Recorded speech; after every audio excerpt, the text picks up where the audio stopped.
रामकृष्ण.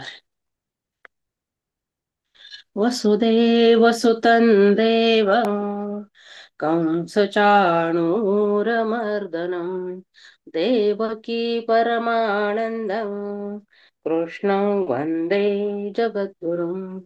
श्रीकृष्णं वन्दे जगद्गुरुं. ओम शांती. हरि ओम. श्रीकृष्णार्पणमस्तु. श्रीमद भगवद्गीता 17वा अध्याय आणि 11वा श्लोक. अफलाकाङ्क्षिभिर्यज्ञो विधिदृष्टो य युज्यते यष्टव्यमेवेति मनः समाधाय स सात्विकः. यज्ञ करणेच कर्तव्य आहे अशा प्रकारे मन समाधान करून संतुष्ट करून फलेच्छारहित मनुष्याद्वारे जो शास्त्रविधीने नियत असा यज्ञ केला जातो तो सात्विक असतो. भगवंत म्हणतात मनस्समाधाय, अर्थात यज्ञ करणे माझे कर्तव्य आहे असे मनाचे समाधान करून यज्ञ केला पाहिजे. अफलाकांक्षीभिः, मनुष्य फलाची इच्छा करणारा नसावा, अर्थात परलोकात मला या यज्ञाचे अमुक फल मिळावे असा भाव ठेवणारा नसावा. यज्ञो विधी दृष्टो य युज्यते, शास्त्रात जसा विधी सांगितला आहे त्यानुसारच यज्ञ केला जावा. अशा प्रकारे जो यज्ञ केला जातो तो सात्विक असतो. सात्विकतेचे तात्पर्य असे की यावर आता थोडा विचार करूया. यष्टव्यम, केवळ यज्ञ करणे कर्तव्य आहे असा जेव्हा उद्देश राहतो तेव्हा त्या यज्ञाशी आपला संबंध जोडला जात नाही. परंतु जेव्हा कर्त्यात वर्तमानात मान आदर सत्कार इत्यादी मिळावेत, मृत्यूनंतर स्वर्गलोक मिळावा, तसेच पुढील जन्मात धनादी पदार्थ मिळावेत अशा प्रकारच्या इच्छा राहिल्या तर त्याचा त्या यज्ञाशी संबंध जोडला जाईल. तात्पर्य, फलाची इच्छा केली तरच यज्ञाशी संबंध जोडला जातो.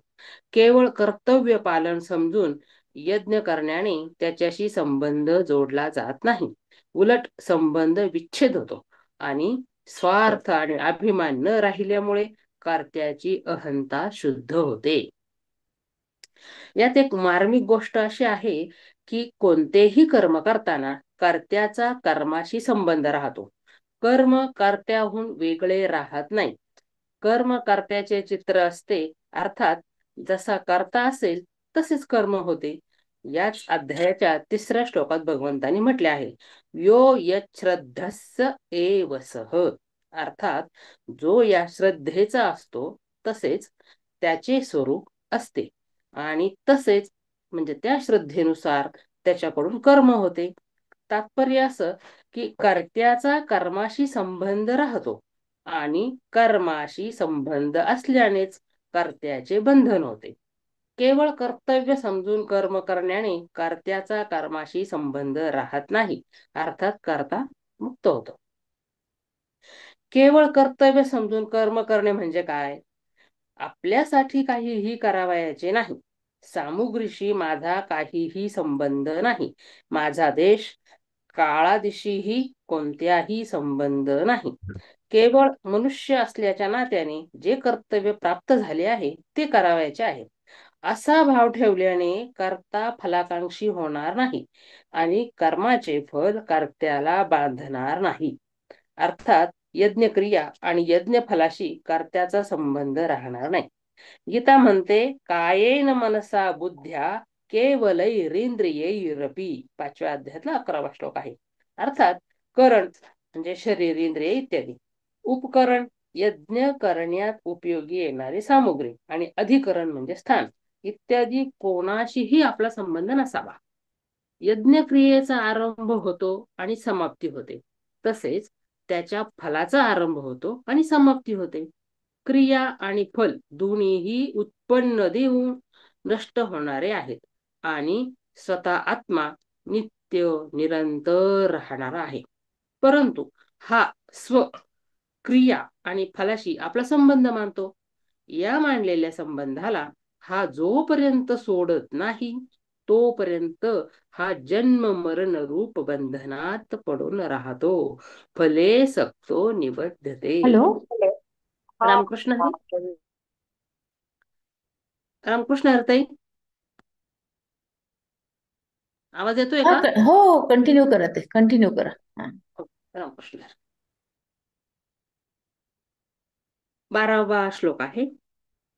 अभिसंधाय तु फलं दंभार्थमपि चैव यत् युज्यते भरतश्रेष्ठ तं यज्ञं विद्धि राजसम्.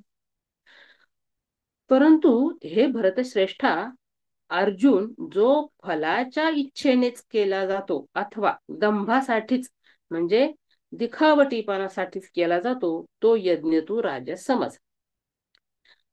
याच्याविषयीची व्याख्या अशी आहे की अभिसंधायतु फलम, फल अर्थात इष्टाची प्राप्ती आणि अनिष्टाच्या निवृत्तीची कामना ठेवून जो यज्ञ केला जातो तो राजस होतो. या लोकी आपल्याला धन वैभव मिळावे, श्री पुत्र परिवार चांगला मिळावा, नोकर चाकर गाय म्हैस इत्यादी सुद्धा आपल्या अनुकूल मिळावेत, आपले शरीर निरोगी राहावे, आपला आदर सत्कार मान सन्मान प्रसिद्धी व्हावी, तसेच मृत्यूनंतरही आपल्याला स्वर्गादी लोकांचे दिव्य भोग मिळावेत इत्यादी इष्ट प्राप्तीच्या कामना आहेत. आपले वैरी नष्ट व्हावेत, संसारात आपला अपमान बेइज्जत तिरस्कार इत्यादी कधीही होऊ नये, आपल्या समोर प्रतिकूल परिस्थिती कधीही येऊच नये इत्यादी अनिष्ट निवृत्तीच्या कामना आहेत. दंभार्थमपि चैवयत, लोकांनी आपल्याला खरोखर सद्गुणी सदाचारी संयमी तपस्वी दानी धर्मात्मा याज्ञिक इत्यादी इत्यादी समजावे. त्यामुळे संसारात आपली प्रसिद्धी अशा दिखाऊपणाने जो यज्ञ केला जातो तो राजस म्हटला जातो. अशा प्रकारचे दिखाऊ यज्ञ करणाऱ्यात यक्षे दास्यामी 16व्या अध्यायाचा 15वा श्लोक आणि यजन्ते नाम यज्ञैस्ते 16व्या अध्यायाचा 17वा श्लोक इत्यादी सर्वच गोष्टी विशेषतेने येतात. इज्जते भरतश्रेष्ठ तै यज्ञं विद्धी राजसम. अशा प्रकारे फलाची कामना आणि दंभ म्हणजे दिखाऊपणा यासाठी केला जाणारा यज्ञ राजस यज्ञ होतो. जो यज्ञ कामनापूर्तीसाठी केला जातो त्यात शास्त्रविधीची मुख्यता राहते, कारण यज्ञविधी आणि क्रियेत जर काही उणीव राहिली तर त्या यज्ञापासून प्राप्त होणाऱ्या फलातही उणीव येईल. त्याचप्रमाणे जर यज्ञाच्या विधी आणि क्रियेत विपरीतता आली तर त्याचे फल देखील विपरीत मिळेल, अर्थात तो यज्ञ सिद्ध न होता उलट यज्ञकर्त्याला घातक होईल.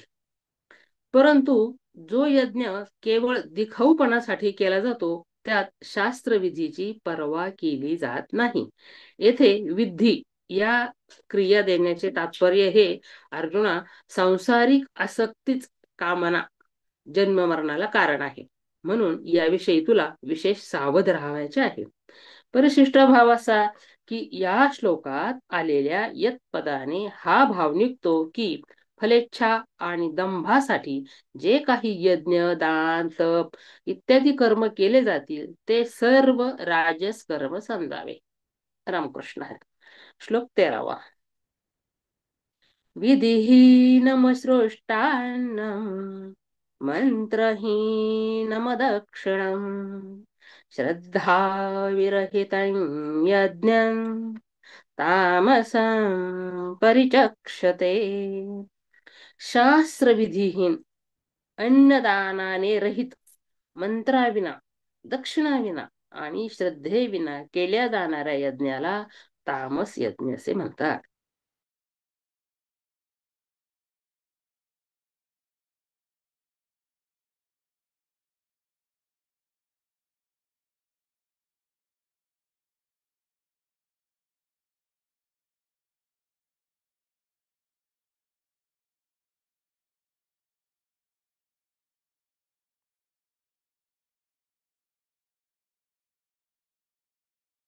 ताई.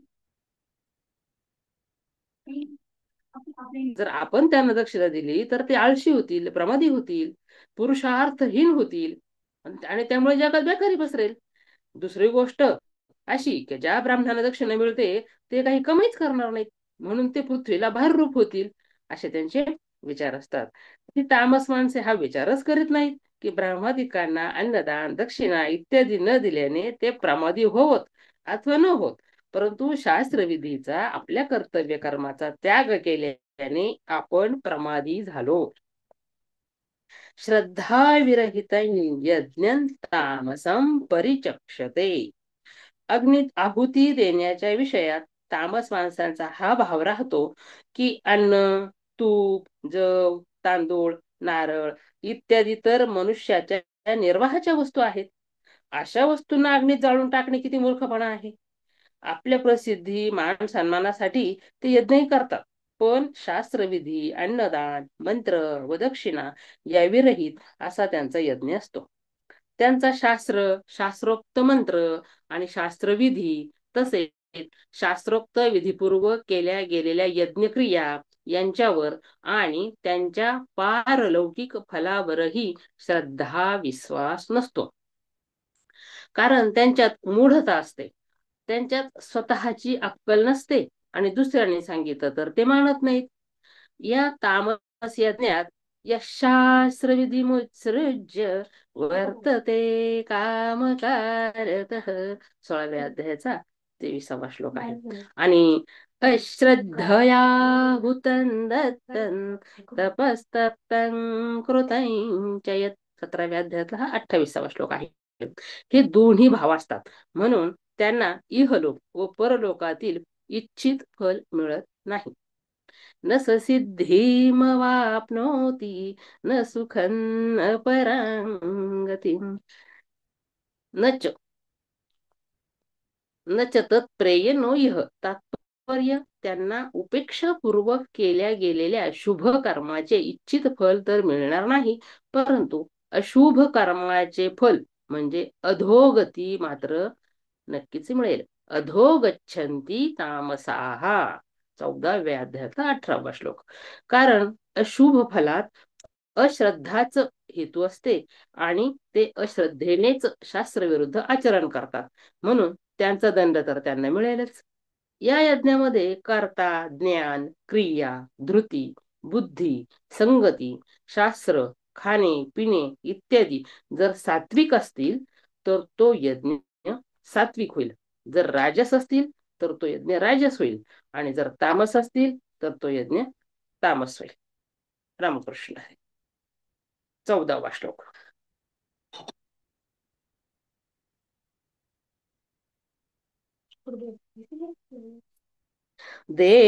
देवद्विजगुरु प्राज्ञं पूजनं शौचमार्जवम् ब्रह्मचर्यमहिंसा च शारीरं तपोच्यते.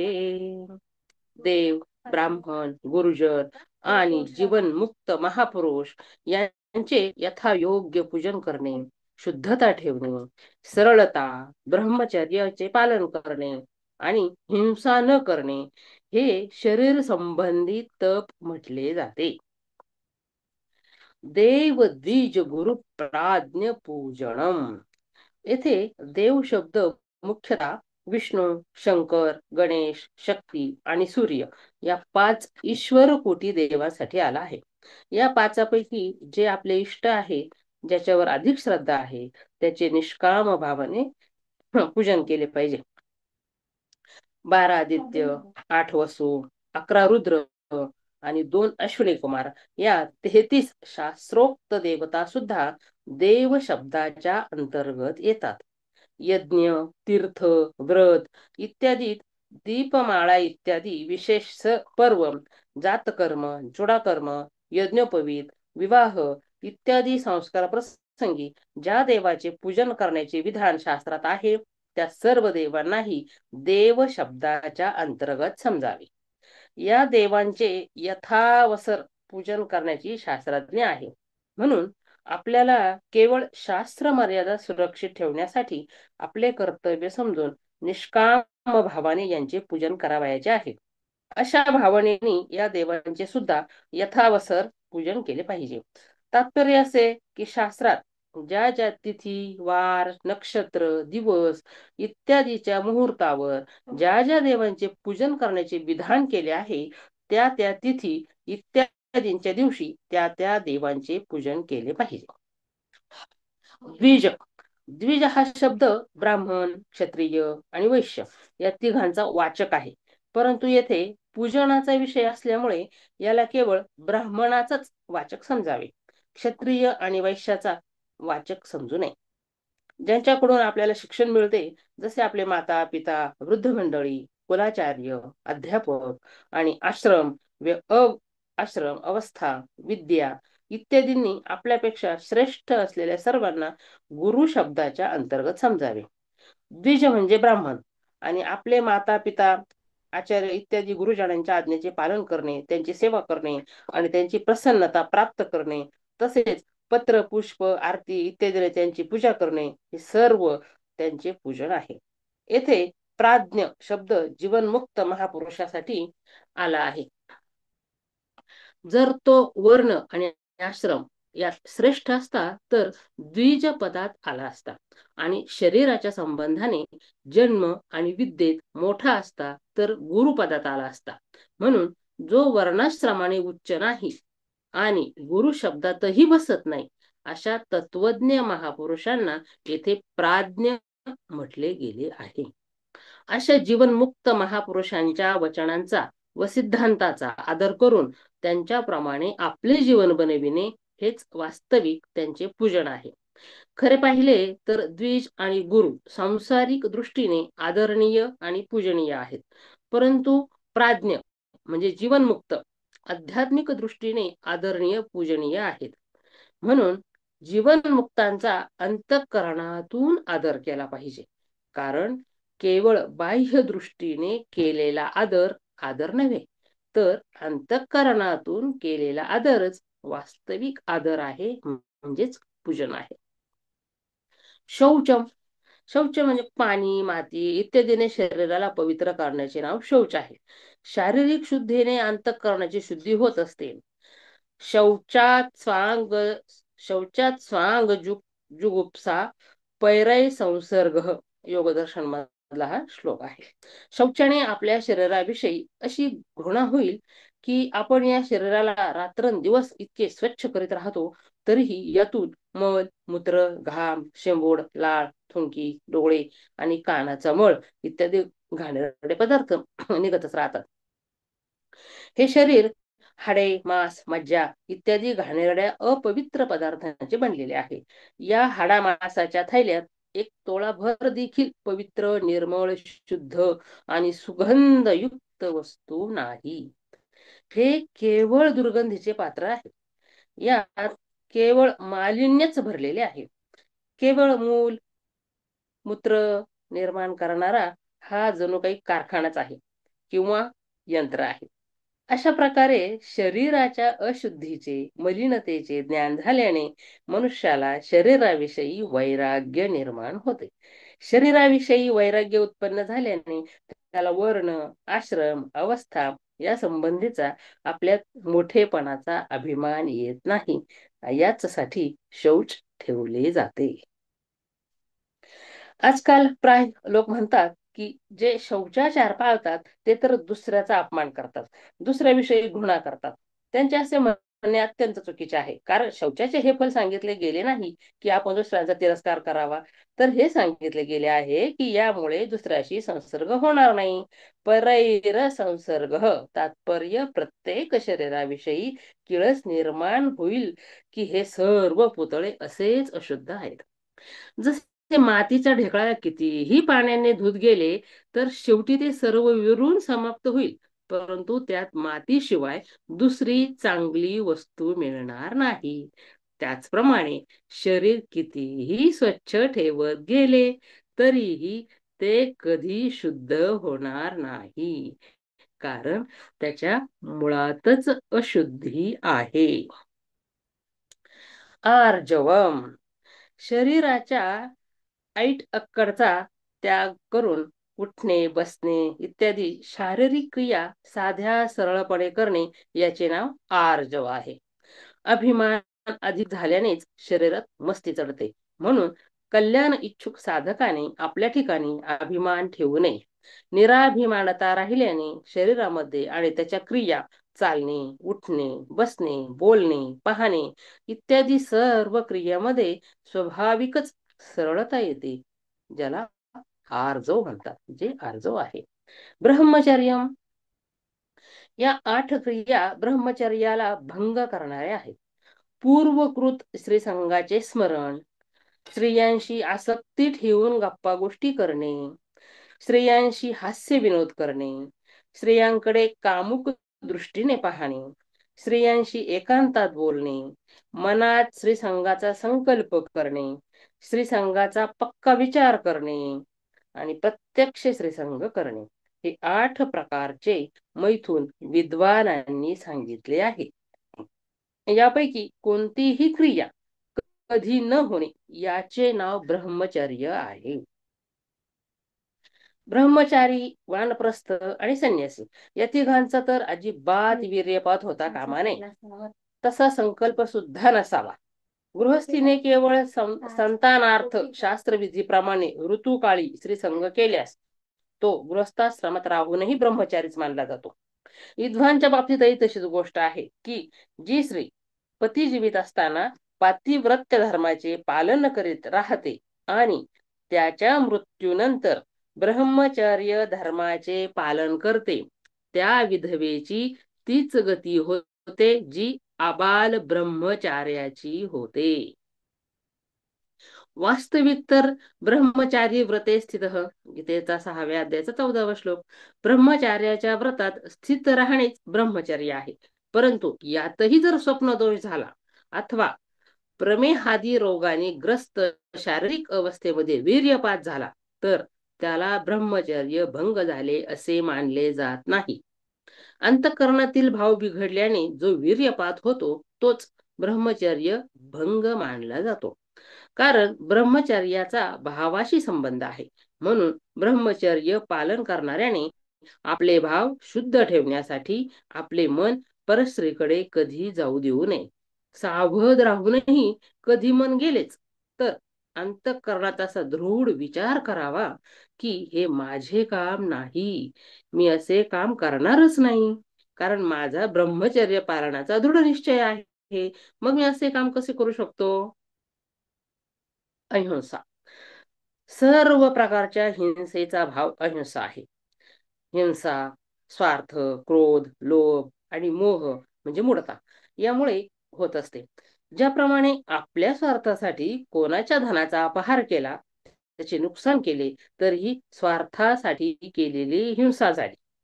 क्रोधात येऊन एखाद्याला शारीरिक थोडी इजा केली, घायल केलं अथवा ठार केलं तर ही क्रोधामुळे झालेली हिंसा आहे. चामडे, मांस यासाठी पशुहत्या केली किंवा धनासाठी एखाद्याला ठार केलं तर ही लोभापायी झालेली हिंसा आहे.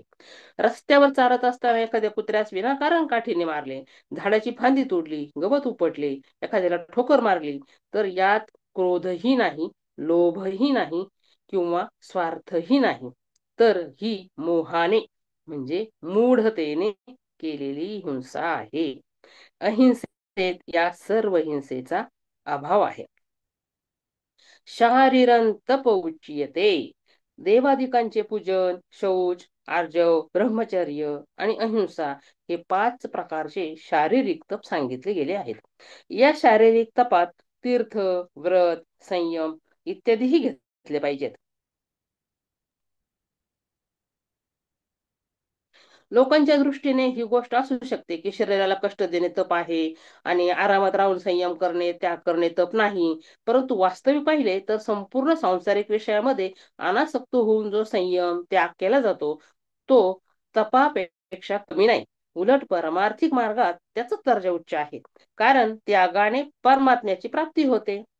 त्यागाच्छांतिरनंतरम 12वा अध्याय 12वा श्लोक. केवळ बाह्य तपाने परमात्म्याची प्राप्ती सांगितली गेली नाही, परंतु अंतःकरणाच्या शुद्धीला कारण असल्यामुळे ते तप परमात्म प्राप्ती प्राप्तीत सहाय्यक होऊ शकते. म्हणून साधकाने मुख्यतः यमाचे सेवन करून वेळोवेळी नियमांचेही पालन करीत राहिले पाहिजे. परिशिष्ट भाव असा की शारीरिक तपात त्याग मुख्य आहे.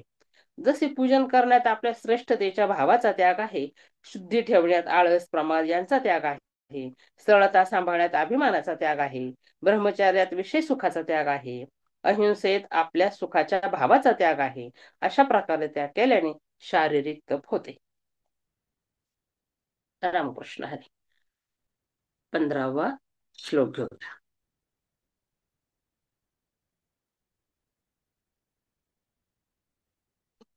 अनुद्वेगकरं वाक्यं सत्यं प्रियहितं च यत् स्वाध्यायाभ्यसनं चैव वाङ्मयं तप उच्यते.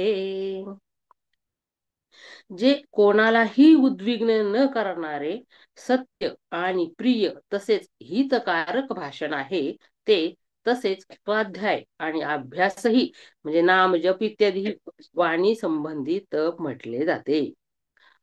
अनुद्वेगकरं वाक्यम, जे वाक्य आता किंवा पुढे कधीच कोणातही उद्वेग, विक्षेप, चलबिचल उत्पन्न करणारे नसते, ते वाक्य अनुद्वेगकर म्हटले जाते. सत्यम प्रिय हितांच यत्, जसे वाचले, ऐकले, पाहिले आणि निश्चय केलेले असेल ते जसेच्या तसेच आपल्या स्वार्थ आणि अभिमानाचा त्याग करून दुसऱ्यांना समजावण्यासाठी सांगितले जाते, ते सत्य आहे. जे वाक्य क्रूरता, रुक्षता, तीक्ष्णता, निंदायुक्त, चुगली, व्यंगयुक्त आणि अपमानकारक शब्दांनी रहित व प्रेमयुक्त, गोड, सरळ आणि शांत वचनांनी बोलले जाते, ते वाक्य प्रिय म्हटले आहे. जे हिंसा, दंश, द्वेष, वैर इत्यादींनी सर्वथा रहित असते आणि प्रेम, दया, क्षमा, उदारता, मंगल इत्यादींनी भरलेले असते, तसेच जे वर्तमानात आणि भविष्यातही आपले आणि दुसऱ्या कोणाचेही अनिष्ट करणारे नसते, ते वाक्य हितकर म्हटले जाते. स्वाध्यायाभ्यसनंचैव, परमार्थिक उन्नतीत सहाय्यक असलेल्या गीता, रामायण, भागवत इत्यादी ग्रंथांना स्वतः वाचणे आणि दुसऱ्यांना शिकविणे, भगवंत आणि भक्तांचे चरित्र वाचणे इत्यादी स्वाध्याय आहे. गीता इत्यादी पारमार्थिक ग्रंथाची पुन्हा पुन्हा आवृत्ती करणे, त्यांना कंठस्थ करणे, भगवान नामाचा जप करणे, भगवंताची वारंवार स्तुती प्रार्थना करणे इत्यादी अभ्यसन आहे. च एव, या दोन अव्यय पदांनी वाणी संबंधी तपाच्या इतर गोष्टीही घ्याव्यात, जसे निंदा न करणे, परदोष कथन न करणे, वृथा भाषण न करणे, अर्थात ज्यापासून आपले तसे दुसऱ्याचे कोणतेही लौकिक अथवा पारमार्थिक हित सिद्ध होत नाही असे वचन न बोलणे, परमार्थिक साधनेत बाधा करणारे तसे शृंगार, रस, काव्य, नाटक, उपन्यास इत्यादी न वाचणे, अर्थात ज्यापासून काम, क्रोध, लोभ इत्यादी विकारांना सहायता मिळेल अशी पुस्तके न वाचणे इत्यादी इत्यादी. वाङ्मयं तप उच्यते. उपर्युक्त सर्व लक्षणे ज्यात असतात ते वाणीने होणारे तप म्हटले आहे. रामकृष्ण. 16वा श्लोक घेऊया. मन प्रसाद सौम्यत्वं मौनमात्मविनिग्रह भाव संशुद्धिरित्येतत् तपो मानसमुच्यते. मनाची प्रसन्नता, सौम्य भाव, मननशीलता, मनाचा निग्रह आणि भावांची चांगल्या प्रकारे शुद्धी याप्रमाणे हे मनसंबंधी म्हणजे मानसिक तप म्हटले जाते. मन प्रसाद, मनाच्या प्रसन्नतेला मन प्रसाद म्हणतात. वस्तू, व्यक्ती, देश, काळ, परिस्थिती, घटना इत्यादींच्या संयोगाने उत्पन्न होणारी प्रसन्नता स्थायी रूपाने नेहमीसाठी राहू शकत नाही, कारण ज्याची उत्पत्ती होते ती वस्तू स्थायी राहणारी नसते, परंतु दुर्गुण, दुराचाराशी संबंध विच्छेद झाल्यावर जी स्थायी आणि स्वाभाविक प्रसन्नता प्रगट होते ती कायम राहते आणि तीच प्रसन्नता मन, बुद्धी इत्यादीत येते. ज्यामुळे मन कधी अशांत होतच नाही. अर्थात मन सदैव प्रसन्न राहते. मनात अशांती व चलबिचल केव्हा होते? जेव्हा मनुष्य धन संपत्ती, स्त्री, पुत्र इत्यादी नाशवान वस्तूंचा आश्रय घेतो. ज्याचा आश्रय त्याने घेतला आहे त्या सर्व वस्तू येणाऱ्या जाणाऱ्या आहेत, स्थायी राहणाऱ्या नाहीत. म्हणून त्यांच्या संयोग वियोगाने त्याच्या मनात चलबिचल इत्यादी होत असते. जर साधकाने न राहणाऱ्या वस्तूंचा आश्रय सोडून नित्य निरंतर राहणाऱ्या प्रभूचा आश्रय घेतला तर मग पदार्थ, व्यक्ती इत्यादींच्या संयोग वियोगाने त्याच्या मनात कधी अशांती चलबिचल होणार नाही. मनाची प्रसन्नता प्राप्त करण्याचे उपाय बघूया. सांसारिक वस्तू, व्यक्ती, परिस्थिती, देश, काळ, घटना इत्यादी विषयी मनात राग आणि द्वेष उत्पन्न होऊ देऊ नये.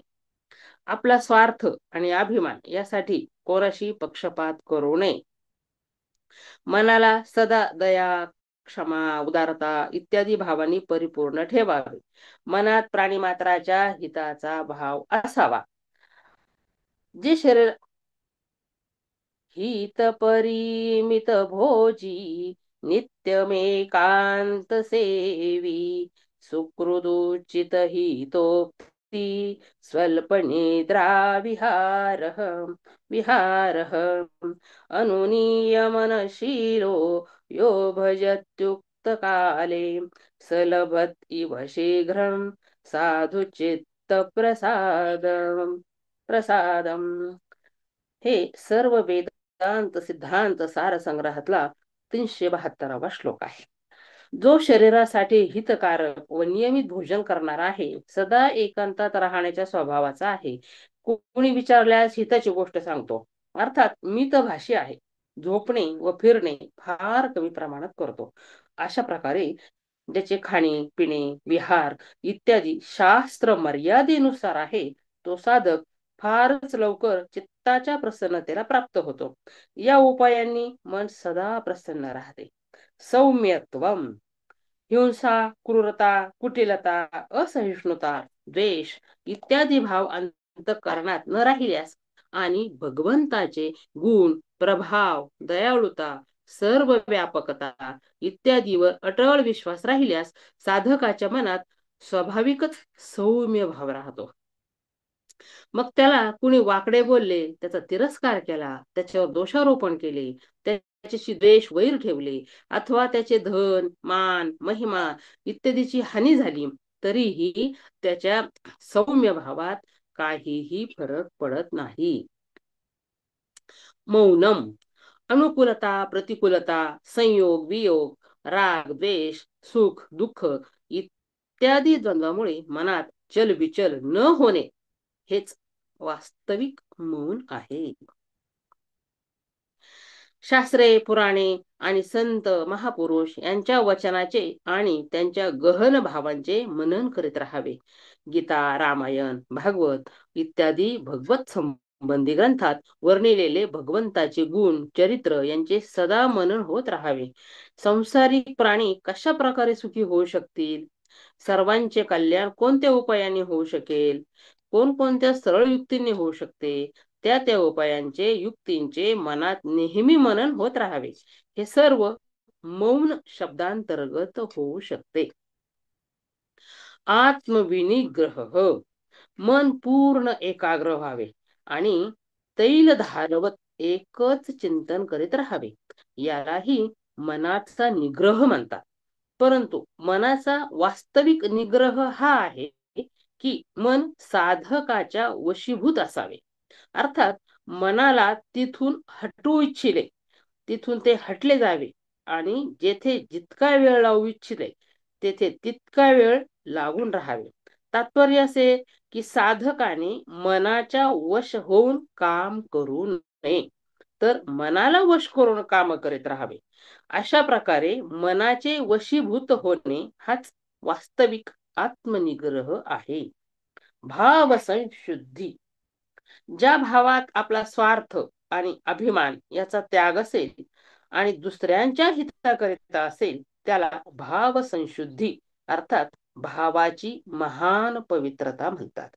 ज्यांच्या अंतःकरणात एका भगवंताचाच आश्रय असेल, भरवसा असेल, अशा भगवंताचे चिंतन असेल आणि एका भगवंताकडेच जाण्याचा निश्चय असेल, त्याच्या अंतःकरणातील भाव फार लवकर शुद्ध होतात. मग त्याच्या अंतःकरणात उत्पत्ती विनाशशील सांसारिक वस्तूंचा आश्रय राहत नाही. कारण जगताचा आश्रय ठेवल्यानेच भाव अशुद्ध होतात. इत्येतत् इत्येतत्तपो मान समुच्यते. अशा प्रकारे ज्या तपात मनाची मुख्यता असते ते मानस म्हणजे मनसंबंधी तप म्हटले जाते. परिशिष्ट भाव असा की प्रतिकूल परिस्थितीतही मन प्रसन्न राहावे, आपल्यावर परिस्थितीचा परिणाम होऊ देऊ नये, दुसऱ्याकडून प्रतिकूल गोष्ट ऐकली तरीही शांत राहावे, मनाच्या स्वतंत्रतेचा त्याग करून मनन करावे, कारण मनाला स्वतंत्र सोडल्यास सुखभोग होतो, मननशीलता येत नाही. मनाच्या मूढ, क्षिप्त आणि विक्षिप्त वृत्तींचा त्याग करावा. आपल्या मनात कोणाच्या अहिताचा भाव असू नये, हे सर्व मनसंबंधी तप आहे. रामकृष्ण हरी. 17वा श्लोक. श्रद्धया परया तप्तं तपस्तत्रविधं नरैः अफलाकाङ्क्षिभिर्युक्तैः सात्विकं परिचक्षते. परमश्रद्धेने युक्त फलेच्छारहित मनुष्याद्वारे जे 3 प्रकार शरीर, वाणी आणि मन याचे तप केले जाते त्याला सात्विक तप म्हणतात. श्रद्धया परया तप्तम. शरीर, वाणी व मन याद्वारे जे तप केले जाते ते तपच माणसाचे सर्वश्रेष्ठ कर्तव्य आहे आणि हाच मानव जीवनाच्या उद्देशपूर्तीचा अचूक उपाय आहे. हा उपाय सांगोपांग चांगल्या रीतीने केल्यास मनुष्याला काहीच करणे शिल्लक राहत नाही. अर्थात जे वास्तविक तत्व आहे त्यात आपोआप स्थिती होते. अशा अटल विश्वासपूर्वक श्रेष्ठ श्रद्धेने मोठमोठ्या विघ्नांची आणि बाधेंची काहीही पर्वा न करता उत्साह व आदरपूर्वक तपाचरण करणे हेच परम श्रद्धायुक्त माणसाद्वारे ते तप करणे आहे. अफलाकांक्षीभिः युक्तैः नरैः. येथे या 2 विशेषणासह नरैः पद देण्याचे तात्पर्य असे की आंशिक सद्गुण, सदाचार तर प्राणी मात्रात राहतच असतात, परंतु मनुष्याची विशेषता ही आहे की तो सद्गुण, सदाचारांना सांगोपांग आणि विशेषतेने आपल्यात बांधवू शकतो आणि दुर्गुण, दुराचार, कामना, मूढता इत्यादी दोषांना संपूर्णपणे मिटवू शकतो. निष्काम भाव मनुष्यातच होऊ शकतो. सात्विक तपात तर नर शब्द दिला आहे, परंतु राजस, तामस तपात मनुष्य वाचक शब्द दिलाच नाही. तात्पर्य आपल्या कल्याणार्थ अमूल्य मनुष्य शरीर मिळूनही जे कामना, दंभ, मूढता इत्यादी दोषांच्या आहारी गेलेले आहेत ते मनुष्य म्हणविण्यास लायकच नाहीत. फलेच्छा न ठेवता निष्काम भावाने तपोनुष्ठान करणाऱ्या माणसासाठी येथे उपर्युक्त पदे आलेली आहेत. तपस्तत्त्रिविधम. येथे केवळ सात्विक तपात त्रिविध पद दिले आहे आणि राजस, तामस तपामध्ये त्रिविध पद न देता यत तत् पद देऊनच काम भागविले आहे. याचा आशय असा आहे की शारीरिक, वाचिक आणि मानसिक तिन्ही तप केवळ सात्विकातच सांगोपांग येऊ शकतात. राजस तसेच तामस यात अंशिक रूपानेच येऊ शकतात. यातही राजसात काही अधिक लक्षणे येतील, कारण राजस माणसाचे लक्ष शास्त्रविधीकडे असते, परंतु तामसात त्या तपाची फारच कमी लक्षणे येतील, कारण तामस मनुष्यात मूढता, दुसऱ्यांना दुःख देणे इत्यादी दोष असतात. दुसरी गोष्ट 13व्या अध्यायात 7व्या पासून 11व्या श्लोकापर्यंत ज्या ज्ञानाच्या 20 साधनांचे वर्णन आलेले आहे त्यातही शारीरिक तपाची 3 लक्षणे शौच, आर्जव आणि अहिंसा. तसेच मानसिक तपाची 2 लक्षणे मौन आणि आत्मविनिग्रह आलेली आहेत. त्याचप्रमाणे 16व्या अध्यायात पहिल्यापासून 3ऱ्या श्लोकापर्यंत ज्या दैवी संपत्तीची 26 लक्षणे सांगितली गेली आहेत, त्यातही शारीरिक तपाची 3 लक्षणे शौच, अहिंसा आणि आर्जव, तसेच वाचिक तपाची 2 लक्षणे सत्य आणि स्वाध्याय आलेली आहेत. म्हणून ज्ञानाच्या ज्या साधनांनी तत्वबोध होईल, तसेच दैवी संपत्तीच्या ज्या गुणांनी मुक्ती होईल, ती लक्षणे अथवा गुण राजस तामस होऊ शकत नाहीत. म्हणून राजस आणि तामस तपात शारीरिक, वाचिक आणि मानसिक या तिन्ही प्रकारचे तप सांगोपांग घेतले जाऊ शकत नाही. तेथे तर यत आणि तत् या पदांनी अंशिक रूपाने जितके होईल तितकेच घेतले जाऊ शकेल. तिसरी गोष्ट, भगवद्गीतेचे साध्यंत अध्ययन केल्यावर असा निष्कर्ष निघतो की हिचा उद्देश केवळ जीवाचे कल्याण करणे हाच आहे. कारण अर्जुनाचा जो प्रश्न आहे तो निश्चित श्रेयाचा म्हणजे कल्याणाचा आहे. दुसऱ्या अध्यायातला 7वा श्लोक, तिसऱ्या अध्यायातला 2रा श्लोक आणि 5व्या अध्यायातला 1ला श्लोक याच्यामध्ये सुद्धा भगवंताने आपल्याला हेच सांगितलेलं आहे. भगवंताने ही उत्तरार्धात जितकी साधने सांगितली आहेत ती सर्व जीवांचे निश्चित कल्याण व्हावे या उद्देशानेच सांगितले आहेत. म्हणून गीतेत जेथे कोठे सात्विक, राजस व तामस असे प्रकार सांगितले गेले आहेत, तेथे जो सात्विक विभाग आहे तो ग्राह्य आहे, कारण तो मुक्ती देणारा आहे, दैवी संपद्वी मोक्षाय. आणि जो राजस व तामस विभाग आहे तो त्याज्य आहे, कारण तो विभाग बंधनकारक आहे, निबंधाया सुरीमता. याच आशयाने भगवंत येथे सात्विक तपात शारीरिक, वाचिक, मानसिक या 3 तपांचा निर्देश करण्यासाठी त्रिविधम पद देतात. सात्विकम परिचक्षते, परम श्रद्धेने युक्त फलेच्छारहित माणसाकडून केले जाणारे तप सात्विक म्हटले जाते. 18वा श्लोक आहे, सत्कार मान पूजार्थम तपोदंभेन चैव यत् क्रियते तदिह प्रोक्तं राजसंचलमध्रुवम्. जे तप सत्कार, मान आणि पूज्यता यासाठी तसेच दाखविण्याच्या भावनेही केले जाते, ते या लोकात नाशवान फल देणारे तप म्हणजे अनिश्चित आणि राजस तप म्हटले गेले आहे. सत्कार मान पूजार्थम तप क्रियते. राजस माणसे सत्कार, मान, पूज्यता यासाठीच तप करत असतात. जसे आम्ही जाऊ तेथे लोक आम्हाला तपस्वी समजून सामोरे येतील, गावभर मिरवतील, जागोजागी लोक आम्हाला उत्थापन देतील, आम्हाला बसण्यासाठी आसन देतील, आमच्या नावाचा जयघोष करतील, आमच्याशी गोड बोलतील, अभिनंदन पत्र देतील इत्यादी बाह्य क्रियांनी आमचा सत्कार करतील.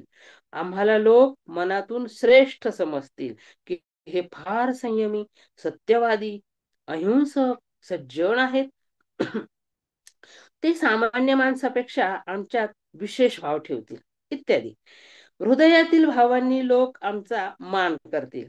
जिवंतपणीच लोक आमचे पाय धुतील, मस्तकावर फुले वाहतील, माळा घालतील, आरती करतील, आम्हाला नमस्कार करतील, आमचे चरण रज मस्तकावर धारण करतील आणि मृत्यूनंतर सुद्धा आमची मोठी अंत्ययात्रा काढतील. स्मारक बांधतील, त्यावर लोक श्रद्धा भक्तीने फुले, पाने, चंदन, वस्त्र, पाणी इत्यादी अर्पण करतील आणि स्मारकाची परिक्रमा करतील. अशा क्रियेने आमची पूजा करतील. हे राजसींची अशी अपेक्षा असते, अशी इच्छा असते, अशी मानसिकता असते. दंभेन चैव यत्, अंतःकरणातून तपावर श्रद्धा व भाव नसूनही बाहेरून केवळ लोकांना दाखविण्यासाठी आसन लावून बसणे, माळ जपणे, देवतेचे पूजन करणे, सरळपणाने वागणे, हिंसा न करणे इत्यादी इत्यादी ते दाखवण्यासाठी करतात. तदिहम प्रोक्तम राजसंचलम ध्रुवम, राजस फलाचे तप चल व अध्रुव म्हटले गेले आहे. तात्पर्य हे की जे तप सत्कार, मान, पूज्यतेसाठी केले जाते त्या राजस्तपाचे फल येथे चल म्हणजे अर्थात नाशवान म्हटले गेले आहे. आणि जे तप केवळ दिखाऊपणासाठी केले जाते त्याचे फल येथे अध्रुव म्हणजे अर्थात अनिश्चित, फल मिळो अथवा न मिळो, दंभ सिद्ध होवो अथवा न हो, असे म्हटले गेले आहे. इह प्रोक्तम पदांचे तात्पर्य या राजस इष्ट फल प्राय येथेच मिळणारे असते. कारण सात्विक पुरुषांचा ऊर्ध्वलोक, तामस मनुष्यांचा अधोलोक आणि राजस माणसांचा मध्यलोक आहे. 14व्या अध्यायात 18व्या श्लोकात सांगितलेले. म्हणून राजस तपाचे फल स्वर्ग किंवा नरक न होता येथेच प्रसिद्धी प्रशंसा होऊन नष्ट होईल. राजस माणसाकडून शारीरिक, वाचिक आणि मानसिक तप होऊ शकते काय? फलेच्छा असल्याने तो देवता इत्यादिकांचे पूजन करू शकतो. त्याच्यात काही साधेपणा, सरळपणाही असू शकतो. ब्रह्मचर्य राहणे कठीण आहे, अहिंसा हे कठीण आहे, पुस्तके इत्यादी वाचू शकतो, त्याचे मनही प्रसन्न राहू शकत नाही आणि सौम्य भाव तो नेहमी ठेवू शकत नाही. कामनेमुळे त्याच्या मनात संकल्प विकल्प होत राहतील. तो केवळ सत्कार, मान, पूजतेसाठी आणि दंभासाठीच तप करत असतो. तर मग त्याच्या भावांची संशुद्धी कशी होईल? अर्थात त्याचे भाव कसे शुद्ध होतील? म्हणून राजस मनुष्य 3 प्रकारचे तप सांगोपांग करू शकत नाही. 19वा श्लोक आहे. मूढग्राहेणात्मनो यत् पीडया क्रियते तपः परस्योत्सादनार्थं वा तामसमुदाहृतम्. जे तप मूढतापूर्वक हट्टाने स्वतःला कष्ट देऊन अथवा दुसऱ्यांना कष्ट देण्यासाठी केले जाते ते तप तामस म्हटले गेले आहे. मूढ ग्राहेणात्मनो यत् पीडया क्रियते तपः. तामस तपात मूढतापूर्वक आग्रह असल्याने आपल्या स्वतःला कष्ट देऊन तप केले जाते. तामस माणसात मूढतेचे प्राधान्य असते. म्हणून ज्यात शरीराला, मनाला कष्ट होतील त्यालाच ते तप मानतात. परस्योत्सादनार्थम वा अथवा ते दुसऱ्याला दुःख देण्यासाठी तप करतात. त्यांचा असा भाव राहतो की शक्ती प्राप्त करण्यासाठी तप म्हणजे हे संयम इत्यादी करण्यात मला किती कष्ट झाले तरी चालतील, पण दुसऱ्यांना नष्ट भ्रष्ट करायचेच. तामस माणूस दुसऱ्यांना दुःख देण्यासाठी त्या 3 म्हणजे कायिक, वाचिक आणि मानसिक तपांच्या आंशिक भागाव्यतिरिक्त मन मानेल तसे उपवास करणे, शीतोष्ण सहन करणे इत्यादी तपही करू शकतो. तत्तामसमुदाहृतम. तामस माणसाचा उद्देशच दुसऱ्यांना कष्ट देणे, त्यांचे अनिष्ट करणे हाच असतो. म्हणून अशा उद्देशाने केलेले तप तामस म्हटले जाते.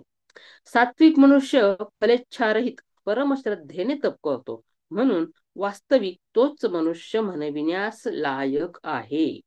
राजस मनुष्य सत्कार, मान, पूज्यता तसे दंभासाठी तप करतो. म्हणून तो मनुष्य म्हणविण्यास लायक नाही. कारण सत्कार, मान इत्यादी तर पशुपक्षींनाही प्रिय लागतात आणि ते बिचारे दंभही करीत नाहीत. तामस मनुष्य तर पशुपेक्षा निकृष्ट आहे. कारण पशु पक्षी स्वतःवर दुःख ओढवून घेऊन दुसऱ्यांना दुःख देत नाहीत, परंतु हा तामस मनुष्य तर स्वतः दुःख भोगून दुसऱ्यांनाही दुःखी करतो. परिशिष्ट भाव असा आहे की मूढ ग्राहेण यात तर शुद्ध तमोगुण आहे, परंतु परस्योत्सादनार्थम यात रजोगुण मिसळलेला आहे. मूढता तमोगुण आहे आणि स्वार्थ भाव, क्रोध इत्यादी राजस आहेत. क्रोध रजोगुणाने उत्पन्न होऊन तमोगुणात जातो. क्रोधात भवती सम्मोह. रामकृष्ण हरी. 20वा श्लोक आहे. हो मग अजून 7 मिनिटं आहेत. दातव्यमिति यद्दानं दीयते नुपकारिणे देशे काले च पात्रे च तद्दानं सात्विकं श्रुतम्. दान देणे कर्तव्य आहे अशा भावनेने जे दान देश तसेच काळ आणि पात्र प्राप्त झाल्यावर अनुपकार्याला अर्थात निष्काम भावाने दिले जाते ते दान सात्विक म्हटले गेले आहे. या श्लोकात दानाचे 2 विभाग आहेत. दातव्यमिति यद्दान दीयते अनुपकारिणे आणि देशे काले च पात्रे च.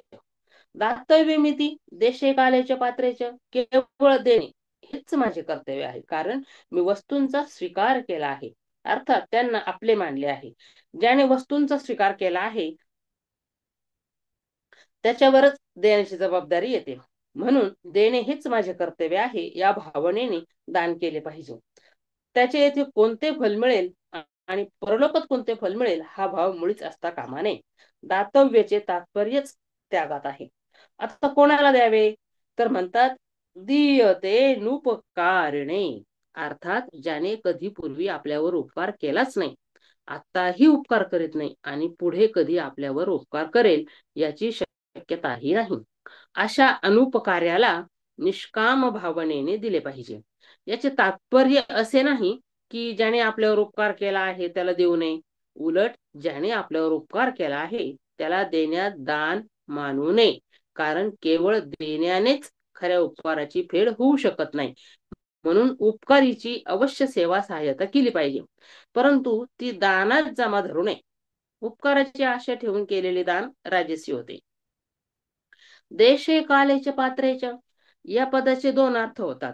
ज्या देशात जी वस्तू नाही आणि त्या वस्तूची आवश्यकता आहे त्या देशात ती वस्तू देणे, ज्या काळात ज्या वस्तूची आवश्यकता आहे त्या काळात ती वस्तू देणे, आणि ज्याच्या जवळ जी वस्तू नाही आणि त्याला त्याची आवश्यकता आहे त्या अभावग्रस्ताला ती वस्तू देणे. गंगा, यमुना, गोदावरी इत्यादी नद्या आणि कुरुक्षेत्र, प्रयागराज, काशी इत्यादी पवित्र देश प्राप्त झाल्यावर दान देणे, अमावस्या, पौर्णिमा, व्यतिपात, अक्षय तृतीया, संक्रांत इत्यादी पवित्र काळ प्राप्त झाल्यावर दान देणे, आणि वेदपाठी ब्राह्मण, सद्गुणी, सदाचारी, भिक्षुक इत्यादी उत्तम पात्र प्राप्त झाल्यावर दान देणे. देशे कालेच्या पात्रेचे पदांनी उपरयुक्त दोन्हीही अर्थ घेतले पाहिजेत. तद्दानम सात्विकम श्रुतम, अशा प्रकारे दिलेले दान सात्विक म्हटले जाते. तात्पर्य असे की संपूर्ण सृष्टीच्या जितक्या वस्तू आहेत त्या सर्वांच्या आहेत आणि सर्वांसाठी आहेत, आपल्या व्यक्तिगत नाहीत. म्हणून अनुपकारी व्यक्तीलाही ज्या वस्तूची आवश्यकता आहे ती वस्तू त्याचीच समजून त्याला दिली पाहिजे. ज्याच्या जवळ ती वस्तू पोहोचेल तिच्यावर त्याचाच हक्क आहे, कारण जर ती त्याची वस्तू नसती तर दुसऱ्या व्यक्तीची इच्छा असूनही त्याला ती वस्तू देऊ शकणार नाही. म्हणून अगोदरपासूनच असे समजावे की त्याचीच वस्तू त्याला द्यावयाची आहे, आपली वस्तू आपली मानून त्याला द्यावयाची नाही. तात्पर्य जी वस्तू आपली नाही आणि आपल्या जवळ आहे, अर्थात तिला आपण आपली समजले आहे, त्या वस्तूला आपली न समजण्यासाठी त्याची समजून त्यालाच द्यावयाची आहे. अशा प्रकारचे दान दिले असता वस्तू, फल आणि क्रियेशी आपला संबंध विच्छेद होतो. ते दान सात्विक म्हटले जाते. परिशिष्ट भाव असा की हे सात्विक दान वास्तविक त्याग आहे. हे दान तसे नाही ज्याच्यासाठी म्हटले गेले आहे. एक गुणी दान सहस्र गुणी पुण्य, कारण त्या दानाने सहस्राशी संबंध जोडतो, परंतु त्यागाने संबंध विच्छेद होतो. दानाच्या मोबदल्यात काही प्राप्त करण्याची कामना केल्याने ते दान राजस होते. यत्तु प्रत्युपकारार्थम, गीतेचा 17वा अध्याय 21वा श्लोक. या राजस भावाचा निषेध करण्यासाठी येथे अनुपकारिणे पद आले आहे. गीतेत वर्णन केलेला सात्विक गुण त्यागाकडे जातो, म्हणून भगवंताने त्याला अनामय म्हटले आहे. 14व्या अध्यायाचा 6वा श्लोक सत्वगुण संबंध विच्छेद त्याग करतो, रजोगुण संबंध जोडतो आणि तमोगुण मूढता आणतो. गीतेनुसार दुसऱ्याच्या हितासाठी कर्म करणे यज्ञ आहे, नेहमी प्रसन्न राहणे तप आहे, आणि ज्याची वस्तू त्याला देणे दान आहे. स्वार्थ बुद्धिपूर्वक आपल्यासाठी यज्ञ, तप, दान करणे आसुरी अथवा राक्षसी स्वभाव आहे. 21वा श्लोक आहे. यत्तु प्रत्युपकारार्थम फलमुद्दिश्य वा पुनः दीयते च परिक्लिष्टं तद्दानं राजसं स्मृतम्. परंतु जे दान क्लेशपूर्वक आणि प्रत्युपकारासाठी अथवा फलप्राप्तीचा उद्देश ठेवून मग दिले जाते ते दान राजस म्हटले जाते. यत्तु प्रत्युपकारार्थम, राजस दान प्रत्युपकारासाठी दिले जाते. जसे राजस पुरुष एखाद्या विशेष प्रसंगी दानाच्या वस्तूंना मोजून काढून घेतो आणि विचार करतो की आपल्या नातेवाईकांचे जे कुलपुरोहित आहेत त्यांना आपण दान देऊ, म्हणजे आपले नातेवाईक आपल्या कुलपुरोहिताला दान करतील आणि अशा प्रकारे आपल्या कुलपुरोहिताजवळ पुष्कळ धन जमा होईल. अमुक ब्राह्मण चांगले आहेत आणि ते ज्योतिषही जाणतात, त्यांना आपण दान देऊ. म्हणजे ते यात्रा, मुलं मुलींची लग्ने, नवीन घर बांधणे, आड खोदणे यासाठी मुहूर्त काढून देतील. जे आपले संबंधी आहेत अथवा आपले हित करणारे आहेत त्यांना आपण सहाय्यता रूपाने पैसे देऊ. त्यामुळे तेही कधी आपल्याला मदत करतील, आपले हित करतील. आपल्याला औषधे देणारे जे वैद्य आहेत त्यांना आपण दान देऊ. म्हणजे ते खुश होऊन आपल्याला चांगले चांगले औषधे देतील, इत्यादी इत्यादी. अशा प्रकारे प्रतिफलाची भावना ठेवून, अर्थात या लोकी संबंध जोडून जे दान केले जाते ते प्रत्युपकारार्थ म्हटले जाते.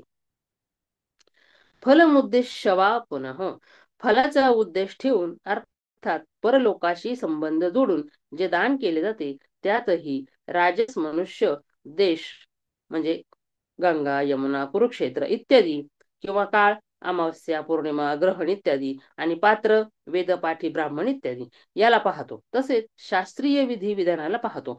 परंतु अशा प्रकारे विचारपूर्वक दान केल्यावरही फलाची कामना असल्याने ते दान राजस होते. आता त्यासाठी दुसऱ्या विधिविधानाचे वर्णन करण्याची भगवंतांना आवश्यकता वाटली नाही. म्हणून राजदानात देशे कालेच पात्रे पदाचा प्रयोग केला गेला नाही. येथे पुन्हा पद म्हणण्याचे तात्पर्य असे की ज्याच्याकडून पूर्वी आपल्यावर उपकार झाला आहे अथवा भविष्यात काही ना काही त्याच्याकडून मिळण्याची शक्यता आहे त्याचा विचार राजस पुरुष अगोदर करतो, त्यानंतर मग दान देतो. दीयतेच परिक्लिष्टम, राजस दान फार क्लेशपूर्वक दिले जाते. जसे आता वेळ आलीच आहे म्हणून द्यावे लागत आहे. एवढ्या वस्तू दिल्या तर एवढ्या कमी होतील, एवढे धन दिले तर एवढे धन कमी होईल. ते प्रसंगी आम्हाला मदत करतात म्हणून त्यांना द्यावे लागत आहे. एवढ्याच काम होईल तर बरे होईल, एवढ्याने काम भागले तर जास्त कशाला द्यायचे, जास्त दिले तर परत कुठून आणायचे, आणि जास्त दिले तर घेणाऱ्याचा स्वभाव बिघडेल, जास्त दिले तर आपला तोटा होईल, मग व्यवहार कसा चालेल. परंतु इतके तर द्यावेच लागत आहे, इत्यादी इत्यादी. अशा प्रकारे राजस माणूस दान तर थोडे देतो, पण फार घासाघीस करून देतो. तद्दानम राजसम श्रुतम, उपयुक्त प्रकाराने दिले जाणारे दान राजस म्हटले गेले आहे. रामकृष्ण हरे ताई.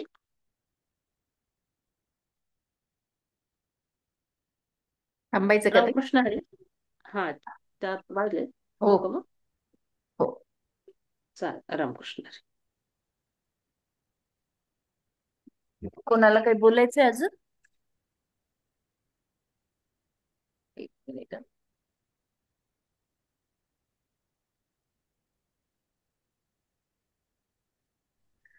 नाही, कोणालाच म्हणत नाही. शक्यतो प्रत्येकाचा आपण घ्यायचा प्रयत्न करतो.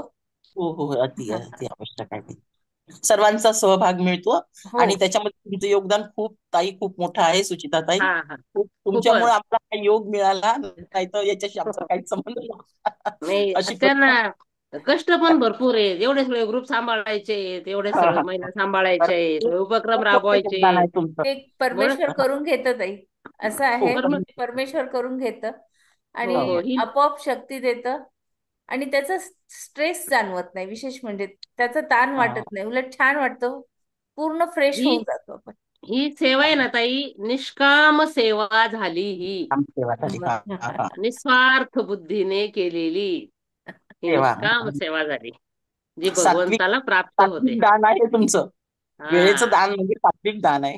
हा, हे खूप महत्वाचं काम आहे. म्हणजे किती कौतुक करावं, किती स्तुती करावी तेवढं थोडे. आम्ही मनातल्या मनातच तुमचं कौतुक करत असतो, किती कौतुक खरं कामाचं नाही. सांगू का ताई, कौतुक करूच नका. कौतुकाने माणूस नाही, म्हणून तर मनातल्या मनात करते. आशीर्वाद तेच देतो. म्हटलं, कौतुक करूच नका. कारण कौतुकाने माणूस फुगत असतो, काहीच उपयोग हो नाही हो नाही, तुम्ही नाही हो फुगणार. हो हो, ते बरोबर आहे. नाही, म्हणूनच मनातल्या आपलं मनातच कौतुक करतो कोणाचंच आम्ही. आपल्या हातामध्ये काहीच नसतं. जे परमेश्वराची इच्छा आहे त्याप्रमाणे घडत जातं, बस बाकी काही करून घेतो नाही. परमेश्वर, बरोबर आहे. ही चालेल. एक चांगली गोष्ट आहे चालेल, की आपण थांबूया. भगवंताने शेवटची तुम्हाला प्रार्थना घेऊया. सेवेसाठी लावून घेतलेलं आहे. काय? ही एक चांगली गोष्ट आहे की भगवंताने सेवेसाठी तुम्हाला नेमलेलं आहे. हो हो, खरंच आहे. हं, माझं हं. भाग्य आहे ते म्हणायला हा हरकत नाही. हा, बरोबर. असं आहे ते. एक निमित्त पूर्वसंचित कुठेतरी लावलं आहे. पूर्वसंचिताचं फळ प्राप्त झालेलं चालेल. आहे. चांगल्या हाताने घडावं एवढीच इच्छा आहे ताई.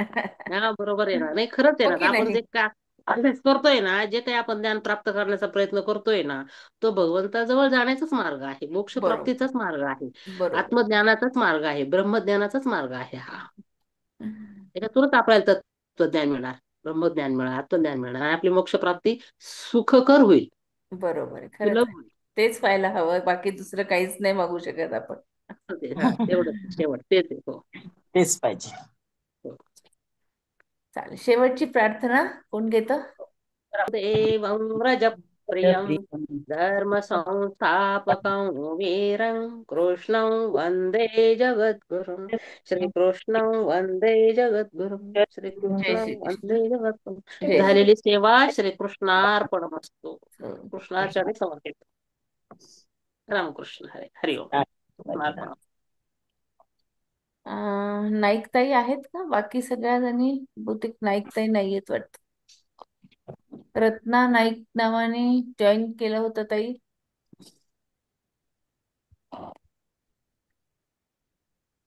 नाहीये. चालेल, हरकत नाही. आपण उद्या भेटणार आहोत मग शनिवारी. हो आणि चालेल. ज्यांनी 18वा अध्याय ज्या साधकांना वाचायचा आहे त्यांनी मला एकदा मेसेज करा फक्त, किंवा मग तोंडी जरी सांगितलं तरी हरकत नाही. हो मी घेईल ताई काही म्हणजे. हो ना. हा, एका हो नंतर एक आपण सुरू ठेवूयात. हो सुरुवातीला चालतंय. बहुतेक वैजंतीताई एक दिवस घेणार आहेत आणि हो त्याच्यानंतर मग कोण कोण घेणार आहे मला सांगून द्या तसं. हो चालतंय. रोजचं नियोजन एक एक दिवस सांगा, म्हणजे मग हे होऊन जातं. हा? हो मी पण घेते एक दिवस. हो, हरकत नाही. चालेल. पद्माताई, तुम्ही, रजनीताई, मी अजून पुढच्या कोणी मंगळवारी असेल तर? घेईल ताई. मी हा, तेच पुढच्या म्हणलं. मंगळवारी घेईल. हो चालेल. शेवटी शेवटी घेईल शेवटचं बर, दशक. बर. हा चालेल. अजून कोणाला नवीन, कोणाला घ्यायचंय नवीन पैकी? नवीन साधक? कारण की तोपर्यंत गणेश जी असतात घरी. हो, ऍटलीस्ट 10 श्लोक वाचायला कोणाला जर आवडत असेल तर हरकत नाही. 10 साधं घेतले तरी भरपूर होते. जर हा, 78 आहेत ना 10 ते. 10 तरी श्लोक ऐकावेत किंवा वाचावेत, ते जास्त चांगलं. हम्म. साधक संजीवनीचं पुस्तक आवश्यक आहे का त्यासाठी? अं, हो. हो, पुस्तकातूनच पाहून वाचावं लागेल ना ताई. बरं बरं, मी मानते मग पुस्तक. मी आज नवीनच जॉईन झाले, बघते मी. अच्छा, तुम्हाला कुठे, तुम्ही पुण्यालाच असता? नाही नाही, मुंबई ठाण्याला. ठाण्याला. अच्छा, गीता प्रेसच्या कुठल्याही पुस्तकाच्या दुकानामध्ये तुम्हाला मिळून जाईल साधक बघते संच. ना. हा, शनिवार रविवार मुलाला सुट्टी असते तेव्हा बघते, मानते मी. बर बर बर. हरकत नाही ताई. चालेल. जय श्री कृष्ण. जय श्री कृष्ण. चला, ठीक आहे. रामकृष्ण हरे. रामकृष्ण हरी. रामकृष्ण. शुभ जय श्री गीतामृत. शुभ गीतामृत. शुभ रामकृष्ण. नमस्कार नमस्कार.